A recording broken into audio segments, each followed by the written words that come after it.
I'm feeling good. I mean, like I said, once I just accepted the fact of life is just gonna life. Yes. It's like it gotten so much better. Instead of trying to fight the tides, I'm just swimming with it. I took up a side gig. I took up a nice little side gig where it's helping right now until more income comes in. But it was like as I'm doing it, it was like yo, if this is so easy, I should have been. I beat myself for not doing it sooner because I was just worried about reactions when I did it. But I was like, no, this is actually I don't even got to talk to people when I do it. And it was like, and it's just like I can see myself. If I do it smart, I can see myself taking care of my bills off of it and basically being my own boss and still doing my content creating. Whereas it's like, because at first, because my severance, I'm going to be honest, my severance ran out. So it got to the point where it's like, oh, I need some form of income right now. So you just took just the severance. You didn't do anything about the 401k. No, I did that too. And it's not that I'm a bad spender. It's just that I like paying bills off. But you paid, yeah, I guess say. That's my thing. My money. You use the money responsibly. Yeah, that's my thing. It's like I'll pay everything off, and then I might treat myself to like. I'm not even treating myself. It's just like, yo, the studio needs this, and I'll get it. Whereas, like, without hesitation, now treat myself. That's $200. That's treat myself, and I'm not doing that. You're reforming, right? But you put the money in, and I've invested it in where you needed to invest. So now I'm just waiting for the return to come back, but it's not like how I want it to be. But I feel like by next year, because it's stuff. We're still new. At the end of the day, we're still new and fresh. Like there's people that they've been doing it for 5-10 years, what we do, and they're still just they might get lightning in a bottle once, and they're trying to. Or they might get like a butterfly landing on their finger or, something like, they might get something one time. But I'm like, yo, we can't rush it. And so I'm just being patient with everything. But I do have something that helps me for now. And like I said, right now I'm just feeling good. However. I'd do it. Relationships are tricky. 'Cause especially when you're a dude. And logically, like we're logical, women are emotional. And logically, you're like, hey, sacrifice need to be made. So before you make the sacrifice, I'm going to see what I can do in a relationship. Like, as men, we do that where we're like, I'll cut my hand off before you have to lose a pinky nail or something. Most men. Yeah. And that's what's happening in a relationship now, in my relationship, where it's like, hey, I was sitting home for 2-3 months. I sat home for 3 months. I got to do something now. Now I got to work. And it was like, she instantly felt some type of way because women, we're cool. It's all about routine. But at the same time, too, if routines need to be changed, we're adaptable. Whereas they're like, whoa, hey, hold on now. I'm trying to word it right. Because, how can I put it? With women, for them, it's always okay for them to change. They're okay with changing with the times. Whereas with us, we're okay with just consistency. And as long as we don't have to, we will drive the same vehicle until the wheels fall off before we buy a new vehicle. That's us. Most of us. Yeah. Most of us. Damn right. Like, if I got something, if it ain't broke, if it's not broke, don't fix it.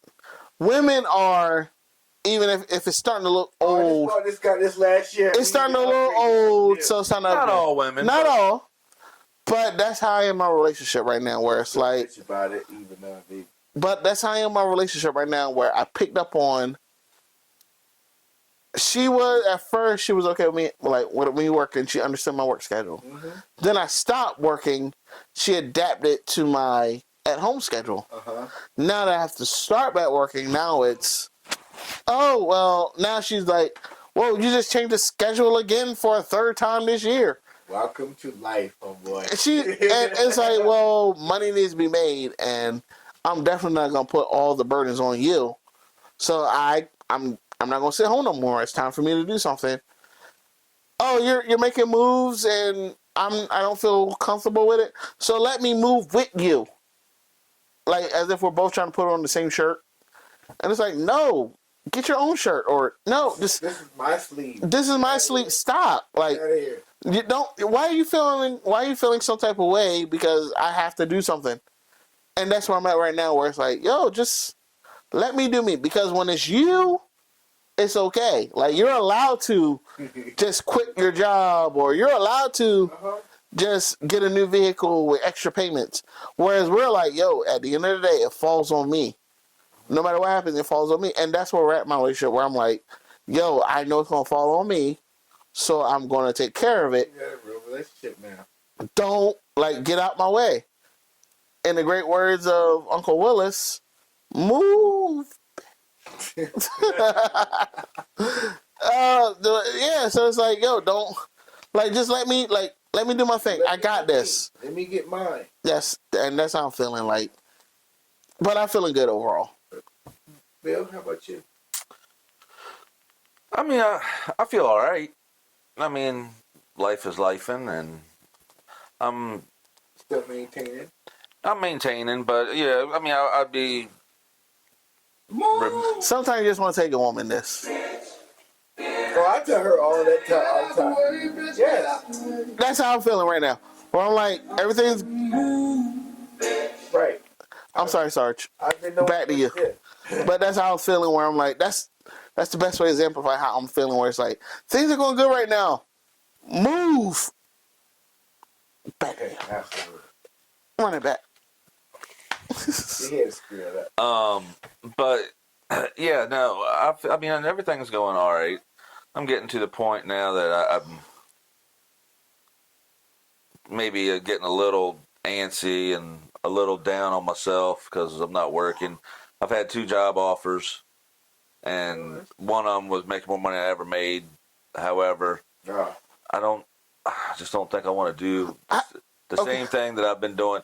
I've been doing the same job for 30 years. You want to make it definitely. And I'm thinking it's time for me to reinvent myself. But now I did have a question though, because you're older. You're the of the podcast. You're the first generation, second, third. Okay, as a third generationer looking at a first generationer. You're getting up there in age. Now, do you think, like, yo, even if I want to reinvent myself, why don't I do something until I can, like, you don't, like... No, because I won't do it. Because that was my thing where if I'm to the point now that if I do the same thing that I've been doing, then I'm going to stay in that rut. But my thing was, like, I'm going to use this to fund this. I won't. That was my thing. I won't, though. Yeah. I will get back. If I get back doing that to get where I want to be, I will never get where I want to be. I will stay where I'm at because I've been doing it and I'll be comfortable. And I don't want to be comfortable anymore. I'm ready to... Again, I'm not getting any younger. Trying to work outside the box. I'm trying to be your own boss. I'm trying. I'm just not even your own boss, but just. I'm just trying to be where I want to be, and I've been in the same spot, treading water for 30 years, and I'm just tired of doing this. I still think you should just let me record you cooking. It's like start a channel of you just cooking. Just cooking, huh? We need a nice kitchen for that. You don't need a nice kitchen. You can do it outdoors. I watch YouTube channels where they cook outdoors. That's too all the time. Yeah, but it's too cold right now to be doing all that. That's the best way. You throw a jacket on. That's dedicate. That also shows dedication. Where they go, oh snap, he's smoking something in the winter. Let me watch him. You got a nice big cute jacket on, like bubbles and all that stuff. They'll be like, let me watch this guy. Yeah, a bubble coat. They do have. You ever watch the the Barbecue Pit Boys? Yeah. That's what I'm saying. The old white guys, and they're out there when it's exactly. And I'm like, yo, if somebody see you doing that, and then giving them cues, like for example, if you could show people how to make chicken breast, you already gonna blow up because I can't make it. But you're a great cook and you go. I think I talked to you and you said you love cooking chicken breast. I do love chicken. And I can't do chicken breast. No matter how hard I try. Yeah, I tried to copy you. I took your notes. I can't get it. If you cook chicken breast in the winter, I was my son's always saying that my turkey is dry. Well, this year I made sure it wasn't dry. I shot that sucker up. I made me an old marinade and shot it up before I cooked it. And that Exactly. But see, that there you breath go. was just nice and When you're juicy. not doing Iconic Podcast, we should be recording you cooking because you had a conventional oven and just made crab imperial everything with a toaster. He made That's basically what you did. You made everything in that yes.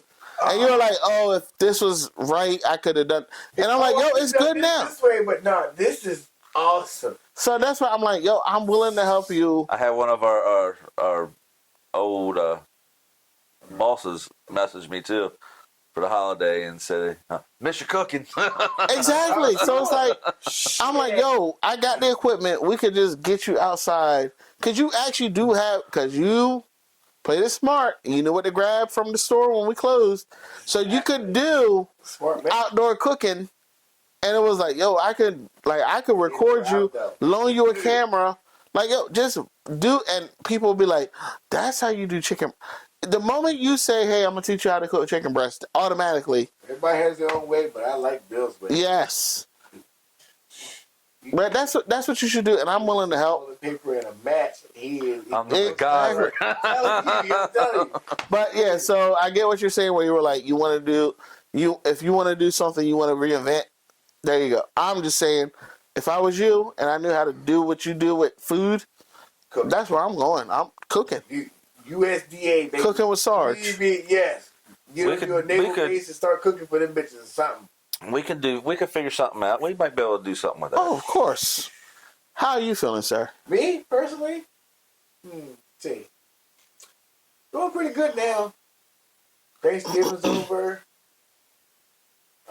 I'm finally getting my unemployment. Finally getting the extra money on the side. I don't have to do anything. I am still a little antsy that I still do like side stuff. But overall, good. Is your side stuff paying off though? Not really. Because this is where my red flags start to come in. Because everybody's starting to like, oh, well, he has nothing to do.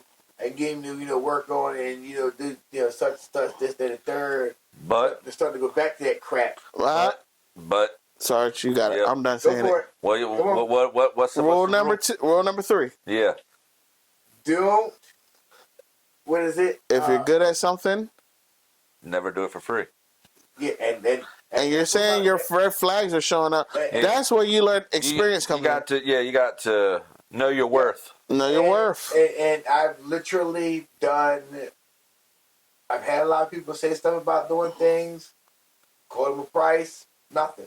Then I don't worry about it. So now I'm just got to the point now where I'm just kind of. I know where I'm at now. People are just trying to use me because it's quick, easy. Oh, no. You know what I'm talking about? Okay, Sherlock. It just took the winter time to do it. Okay, Sherlock. Before it was just kind of like, all right. Not the summertime when we first started our podcast? They were actually giving me stuff. Now, no. I had one person come to me about some other things, and the person owed me money for a while. I didn't even expect this person to even come back. But they did. It wasn't what they owed me, but they gave me some type of money. But now I physically know what I need to do, and it's nothing for nobody but me and my own lady. Yeah, look out for yourself. But overall, I'm good. But where you was at, my fucking old lady's getting on my goddamn nerves. I can't stand her fucking ass. Here's why it's getting worse. It's getting worse because it was the first week that I was sober. And I actually got to pay attention to the stuff that my woman does when I'm inebriated. Mm-hmm. Now that I'm like, oh well, let me just. Yeah. I sat there. We did something. It's something small, where we have a speaker when we do photo shoots. She comes with me and stuff, and she hooks up to the Bluetooth. Now, her phone automatically hooks up to the Bluetooth when she gets to the church or the studio. and we do what I gotta do. For some reason, because she was just asking random questions, she goes, "Babe, where's the speaker?" I'm like, not even foot on the speaker. That was the thing. She had it or you had it? Because it was on a step ladder. Right. And she had her foot right beside it. Right. Where it's always been since we've been doing photo shoots together. I never move it. Right. It's just on this little stand. And she put her foot on the stand beside the speaker. Mm-hmm. And then goes, "Babe, where's the speaker?" As I'm looking down at her foot. Dumb shit. As I'm looking at her foot beside the speaker. I looked at her and said, "I'm not answering that." "Oh, you must have took it. Oh, I guess you took it home and I guess you took it. Was your client there? Not yet. Okay. So it was like, oh, if I make sure to not to let the irritation come out when people are there.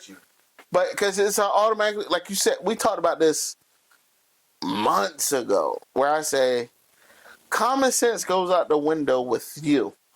Everyone else, they have all the advice they can find muster for. But with you, common sense just goes out the window. It must be my old lady's turn because her common sense went way the fuck out the window. Like, and she cut the speaker on. That was another thing. She hit the button and said power on. That's the shit. And then she got distracted and then started doing other stuff. Then comes back and goes, "So where's the speaker?" My old lady. Mm-hmm. I'm sitting at home. And I was sober. I was sober for a couple of days. My old lady, she's one of those ones. She's gonna drink regardless. Especially if I piss her off. So me being sober, I get to see how dumb she really gets. How much she gets on my nerves. So I'm sitting there on my phone, minding my own business. She's talking about, I'm gonna go to the store and come back, go to the store, get some beer, come back, play the game. Okay, cool, whatever. She comes back with the beer. She gets drinking the beer, she gets on her phone. I get mad because it's like, alright, so I'm sitting here and I'm not watching no TV, nothing, because you're supposed to be on the game. You get mad because I said something about you supposed to be on the game. Then you say, "Oh, well, can you get me the remote?"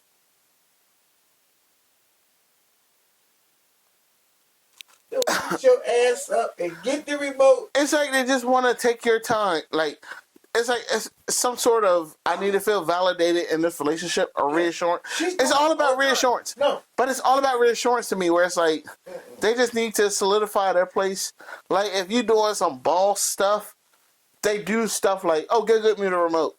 After you did some boss, like, let's say you hooked up somebody's car and did something, you're like, "Woof, I just did that." This month, I've literally seen myself going to jail 3 times. You have no idea how my old lady be getting on my nerves. Sarge, what advice do you have for us? Stop drinking. I tried. She needs rehab.